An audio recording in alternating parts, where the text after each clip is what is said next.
നമസ്കാരം. ശ്രീ വൈക്കം മുഹമ്മദ് ബഷീറിന്റെ പ്രശസ്തമായ ഒരു നോവലാണ് മതിലുകൾ.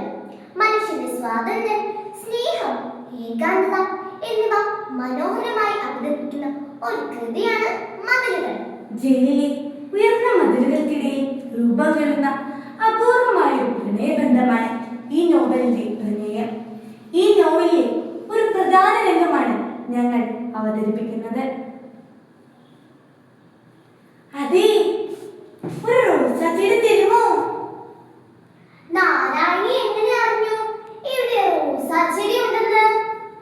ജയിലല്ലേ, ഇവിടെ രഹസ്യങ്ങളൊന്നുമില്ല. ഒരു റോസാച്ചെടി തരുകില്ലേ? നാരായണിക്ക് ഞാൻ ഈ ഭുവനത്തിലുള്ള എല്ലാ പനിനീർ ചെടികളും നാരായണിക്ക് തരും. ഒന്നു മതി, ഒരെണ്ണം മതി, തരുകില്ലേ?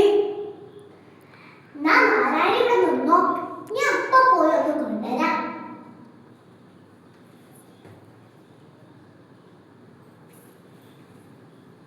നാരായണി, നാരായണി, ഏടി. എന്തോ? ഞാൻ വിളിച്ചപ്പോൾ എവിടെയായിരുന്നു? ഇവിടെ തന്നെ ഉണ്ടായിരുന്നു. എന്നിട്ട് ഞാനിവിടെ ഒളിഞ്ഞിരിക്കുകയായിരുന്നു. കള്ളി. റോസാച്ചെടി കൊണ്ടുവന്നോ? അതെ, കൊണ്ടുവന്നോ?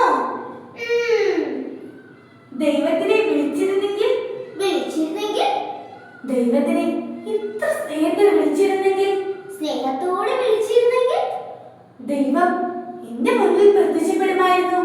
അതുവോ, ദൈവം ആരുടെ മുമ്പിലും പ്രത്യക്ഷപ്പെടില്ല. ദൈവം നമ്മുടെ അടുത്തുണ്ട്. എല്ലാ പ്രപഞ്ചങ്ങളിലും ദൈവമുണ്ട്. എന്നിട്ടെന്തേ ഞാൻ വിളിച്ചപ്പോൾ വിളി കേൾക്കുന്നത്? ഞാൻ ചുംബിക്കുകയായിരുന്നു. എന്തിനി? മതിലിനെയോ?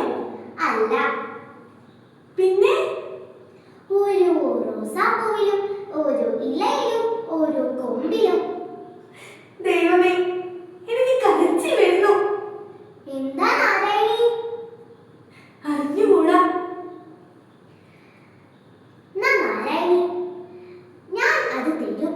നാരായണി, ചുവട്ടിലെ കെട്ടഴിക്കരുത്. മണ്ണിട്ടു ഈശ്വരനാമത്തിൽ വെക്കുക. എല്ലാ ദിവസവും വെള്ളം ഒഴിക്കണം. കേട്ടോ? കേട്ടോ?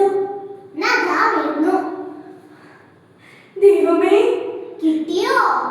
കിട്ടി. അത് കെട്ടഴിച്ച് കുഴിച്ചിടൂ.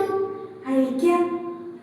ഞാനിതിലെ ഓരോ പൂവും എടുത്തു വെക്കാൻ പോവുകയാണ്. എവിടെ? മുടിക്കെട്ടിലോ? അല്ല, പിന്നെ ഹൃദയത്തിനുള്ളിൽ. നാരായണി പോയി അത് നട്ടിട്ട് വരൂ. ഞാൻ നട്ട് വെള്ളം ഒഴിച്ചിട്ട് വരാം. എപ്പോഴും മതിലിന് മുകളിലേക്ക് നോക്കണം. ഞാൻ വരുമ്പോൾ ഒരു ഉണക്കക്കമ്പിടും. കണ്ടാൽ വരുമോ? വരൂ. നാരായണി പോയി കുഴിച്ചിട്ടിട്ട് വരൂ. ദൈവമേ,